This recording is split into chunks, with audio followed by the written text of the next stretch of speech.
It's the end of an era for one of Britain's most controversial royals. Prince Andrew, the Duke of York, has officially announced that he will no longer use his royal title, a stunning development that underscores the dramatic fall from grace of the once celebrated son of Queen Elizabeth II. At 65 years old, Andrew's decision comes after years of mounting scandal, unrelenting public backlash, and growing pressure from within the British royal family. His statement on Friday marks a symbolic but significant step in the royal institution's effort to distance itself from one of its most tainted figures. A man whose name has become synonymous with scandal, secrecy, and shame.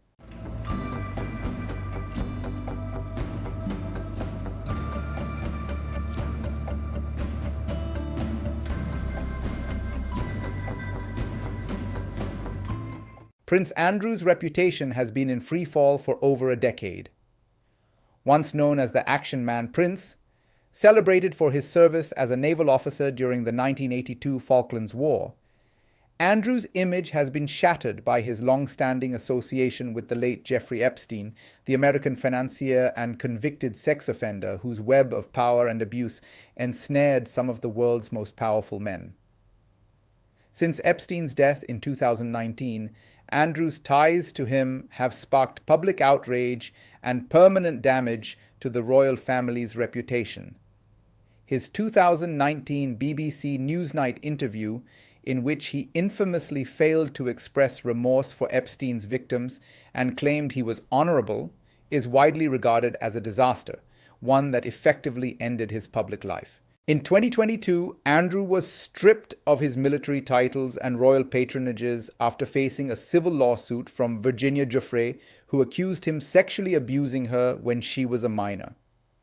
Although Andrew settled the case out of court for a reported $15 million, he maintained his innocence and denied ever meeting Giuffre, despite a now infamous photograph of the two together.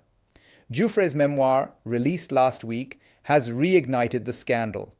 In her book, she wrote that the prince acted as if it were his birthright to have sex with her, describing his behavior as entitled and predatory. The renewed attention forced the royal family to confront once again the reputational damage surrounding Andrew.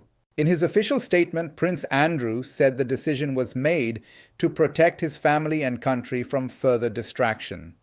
The continued accusations about me have distracted from the work of my brother, His Majesty King Charles, and the wider work of the British royal family, he said. I have decided, as I always have, to put my duty to my family and country first. I stand by my decision 5 years ago to stand back from public life. With His Majesty's agreement, we feel I must now go a step further. I will therefore no longer use the title or the honours which have been conferred upon me. As I have said previously, I vigorously deny the accusations against me. According to palace insiders, the decision followed a private discussion between Andrew and King Charles III, who was relieved at the outcome.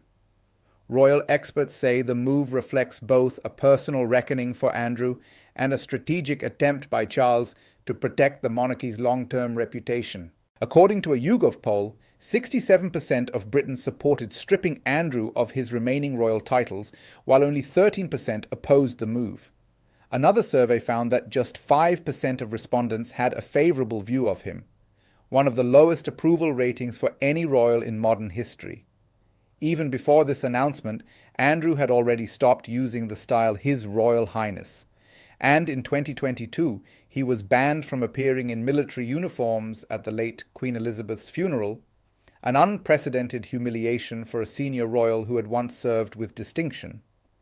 Although Andrew remains a prince by birth, he will no longer use the title Duke of York, one of the most prestigious honours in the monarchy, originally granted to him in 1986 upon his marriage to Sarah Ferguson. Ferguson, his ex-wife, will also lose the title Duchess of York, marking another symbolic end to a royal chapter. In September, several charities cut ties with her after it was revealed she had once described Epstein as a supreme friend 3 years after his conviction. Andrew will continue to reside at Royal Lodge, a sprawling mansion on the Windsor estate where he lives rent-free under a long-term lease. However, palace sources confirm that he will no longer attend royal family events, including the annual Christmas gathering at Sandringham. Adding to his woes, a court ruling in 2024 revealed that one of Andrew's former business associates was identified by the British government as a Chinese spy. The man had allegedly been authorized by Andrew to help seek investors in China and had even attended the prince's birthday party at Royal Lodge. While Andrew claimed to have cut all contact once concerns were raised, the revelations deepened suspicions about his judgment and the network of questionable figures surrounding him. The decline of Prince Andrew's reputation is all the more striking given how he was once perceived. In the 1980s, Andrew was a national hero, serving as a Royal Navy helicopter pilot in the Falklands War against Argentina. His courage and charisma made him a public favorite, and his marriage to Sarah Ferguson in 1986 was celebrated worldwide. But the scandals began early, from tabloid stories about his lavish lifestyle and alleged affairs, to reports of extravagant spending that earned him the nickname Air Miles Andy. By 2011, he was forced to step down as the UK's trade envoy after criticism over his friendship with Epstein and other controversial business figures. The decision was an early sign of how the Epstein connection would come to dominate and ultimately destroy his public image. The British monarchy has been struggling to redefine itself in a modern, socially conscious era. The combination of Prince Harry and Meghan Markle's departure, King Charles's health challenges, and public scrutiny of royal finances has left the institution vulnerable. Andrew's scandals have only deepened these vulnerabilities. With each revelation, public trust in the monarchy has been tested.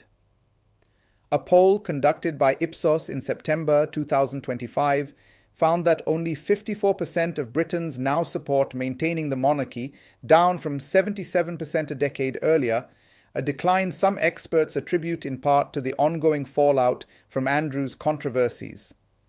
Royal historian Anthony Selden described Andrew's renunciation of his title as one of the most dramatic acts of royal accountability in modern history. Looking historically, this is a very significant step, Selden told the BBC.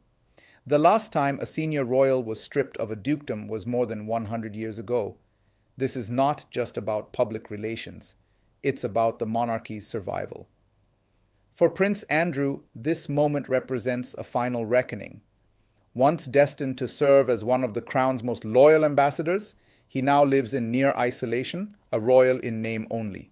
The Epstein scandal, the disastrous TV interviews, the out-of-court settlements, and the loss of public trust have left him permanently tarnished. Even his attempts to quietly re-emerge in family life, such as walking behind the Queen's coffin in 2022, were met with protests and jeers. Now, by renouncing his title, Andrew seems to be conceding what the public decided long ago, that his time as a representative of the monarchy is over. While he insists he remains innocent, history may not be kind to him. The title of Duke of York, once held by figures like King George V, is now indefinitely inactive. An extraordinary fate for a man who once stood at the heart of Britain's royal family. As one royal insider reportedly put it, this isn't exile, it's erasure.